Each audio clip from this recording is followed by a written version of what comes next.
Let's talk about punishment. There is no punishment for a Jew today. On the contrary, any Jew that comes to heaven today, the Eibishter apologizes to him for what he's put us through.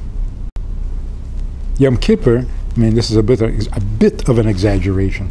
On Yom Kippur, we used to ask God for forgiveness. That was 2,000 years ago. 2,000 years later, the Eibishter is asking us for forgiveness. Then why doesn't he just bring Mashiach? If he feels so bad, why doesn't he just... He's not sorry enough. Sorry. We haven't made him miserable enough. That's a very good question. It's a very good question. What else do you say? That's not a question. It's a complaint. It's like, I'm used to this, you know, but at the same time, if he feels that bad, then why is he still putting us through pain? That's a very good question. In other words, if he is in pain, then it's not we need Mashiach. He needs Mashiach. Yes. So if he wants and we want, who's blocking it? That's what the Rebbe said 100 times. What's going on? What, he doesn't want Mashiach? Mashiach doesn't want to come? We don't want him to come? Where is the problem? We don't want an answer. We just want him to come.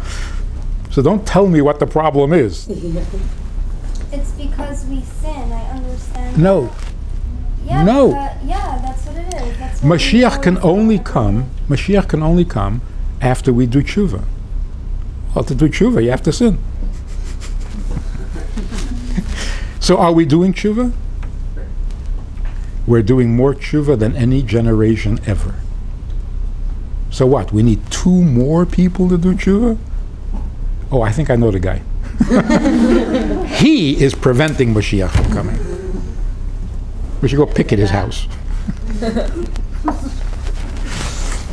I don't know. It's a mystery. Painful mystery. But that's true of all suffering.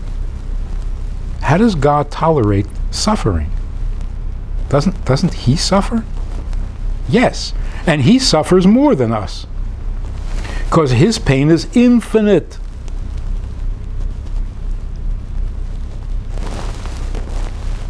It's so important.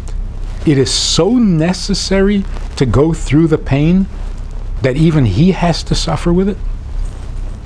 That's mind-boggling. After Mashiach comes, we will thank him for the pain. How that works. In other words, we will see so clearly how good the pain was that we would actually thank him for the pain. Until he comes, we can't imagine what that. But to think, you know, when a child, God forbid, dies, it bothers me. If it bothers me, and I'm only a chelik elaka, can you imagine how much it bothers him? Or, if I feel guilty when I do an aveira, what part of me feels guilty? The nefesh elikis. If a sin is really wrong, and that's why my nefesh elikis can't tolerate it and makes me feel guilty, and I'm only a chelik elaka, can you imagine how much it bothers him? If doing a mitzvah can make me feel good, and my feelings are tiny, puny, imagine how he feels. I mean, you can't imagine. So when we dance on Simchas Torah, we're mimicking God. He is so happy on Simchas Torah that we try to act like him. But, you know, how happy can a person be? We're just human. His happiness So going back to the punishment thing, stop giving God a bad name.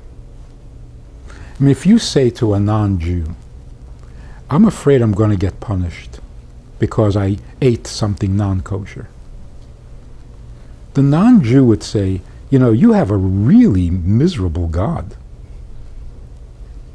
You should listen to our God. He doesn't care.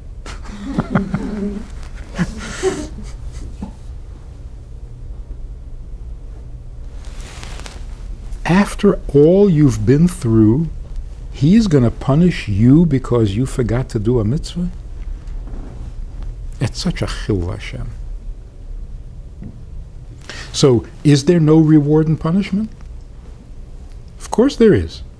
But before there's a decision whether you should be rewarded or punished, there's a trial. There's justice. So yes, you go to court. Every Rosh Hashanah, the whole world goes to court, and God has to decide whether we should be punished or rewarded. What does He decide? Always to punish? Then there's no court. Then there is no trial. There is no jury. It's all a mockery. You've already decided to punish us. Don't bother with the court case. A court case means you might be guilty, you might be innocent. Today, if we went to court, we would be innocent. On the insanity plea. We can't be responsible for anything we do. We're nuts. 2,000 years of suffering can make you nuts. We are nuts. We can't be responsible. So, yes, there is reward and punishment. And after the case is closed, we deserve reward, not punishment. That's justice. That's called din. If you say, no, I think God is going to punish me, you're making a chil Hashem. And by the way, we've already made a chil Hashem. The average non-Jew thinks that the God of Israel is a miserable, angry, punishing, frustrated God. And that's why they wanted to replace Him with a kind, gentle, sweet guy who hangs on a cross and cries. So sweet.